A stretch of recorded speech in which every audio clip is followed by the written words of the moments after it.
दिनांक 13 जानेवारी 2024 रोजी जिल्हा परिषद अहिल्यानगर येथे शेतू संलग्न जनशक्ती शालेय पोषण आहार कर्मचारी संघटना जिल्हा अहमदनगर यांच्याकडून जिल्हा परिषदवर प्रचंड संख्येने थाळीनाद मोर्चा काढण्यात आला।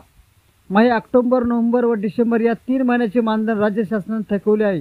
याचा तीव्र निषेध या थाळीनाद मोर्चामध्ये जिल्हा परिषद आवारात आज शालेय पोषण आहार कर्मचाऱ्यांनी दाखवून दिला।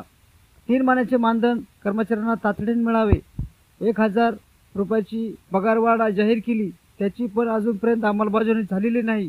विनाकारण विना चौकशी कर्मचाऱ्यांना कामावरून कमी केले जाते। कमी करण्यात आलेल्या कर्मचाऱ्यांना पुन्हा कामावर घ्यावे यावर अशा अनेक मागण्या घेऊन पूर्ण अहिल्यानगर जिल्ह्यातील शालेय पोषण आहार कर्मचारी मोठ्या संख्येने उपस्थित होते। जर लवकरात लवकर मानधन कर्मचाऱ्यांना मिळाले नाही तर यापेक्षा तीव्र मोठे आंदोलन करण्याचा इशारा जनशक्ती शालेय पोषण आहार कर्मचारी संघटनेच्या जिल्हा सदस्य क्रामेड शीतल दळवी आणि क्रामेड कल्याणी रायकर यांनी दिला।